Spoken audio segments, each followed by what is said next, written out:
qu'en Hongrie, la question de travailleurs sans papier, c'est pas trop important, c'est assez marginal, car il y a maintenant une législation qui permet quasi rien pour les immigrants. Et alors, je dis maintenant, avant cette année, il y avait une demande de statut d'asylum à peu près 1000 ou 1500. Mais après les changements de législation, cette année, il y a quasiment rien, personne qui peut appeler, qui peut demander l'asile. Et voilà les raisons pourquoi. Une fois, on a déjà dit qu'en Hongrie, il y a un système très nationaliste et on peut dire très droite. Et aussi xénophobe, il y a toujours une campagne très massive et très forte xénophobique, et on peut dire même naziste contre des réfugiés, des campagnes dans les médias. Et aussi, il y a une barrière de la langue, parce que la Hongrie, c'est un petit pays avec une langue pas très facile, on dit difficile à apprendre. Alors, il y a cette barrière aussi. Et aussi, on peut dire que le milieu social n'est pas très accueillant. C'est aussi le potentiel d'intégration dans ce pays est très en bas. C'est un pays très homogène. On n'a pas beaucoup des étrangers, beaucoup de réfugiés accueillis. Et voilà, ce sont les raisons pour laquelle cette situation est très difficile maintenant, et on n'a même pas la question des travailleurs sans papier. Et aussi que je dis que la législation a changé maintenant.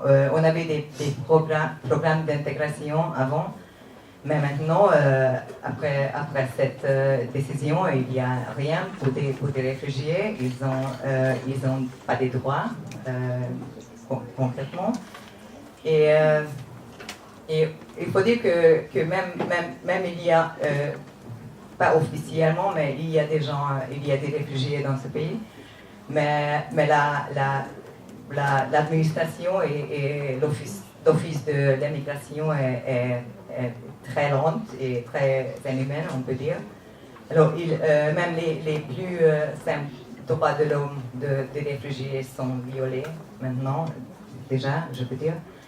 Et alors, des réfugiés sont disparus, on peut dire, et totalement exclus de la système social. Avant, il y avait des programmes, maintenant, il n'y a rien.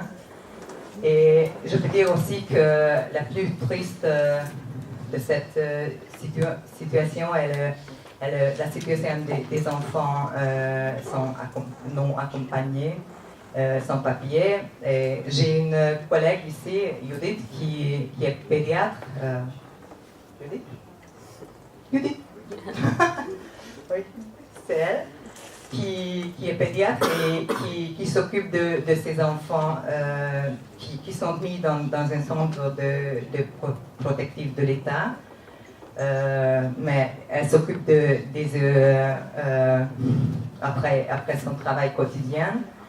Et elle raconte des histoires affreuses et tristes, ce qui concerne des abusements sexuels, abusements physiques et psychologiques. Et alors, ils sont des enfants les plus vulnérables maintenant. Alors, la situation n'est pas très bien, je veux dire, et pour finir, je veux dire qu'on fait le combat encore et qu'on lutte encore. Et je veux dire que ce n'est pas une question sociale, je pense, et pas une question politique, mais c'est plutôt une question humaine maintenant en Hongrie. Et personnellement, je veux regarder dans mes yeux de mes enfants que je fais tout ce que je peux contre ce régime.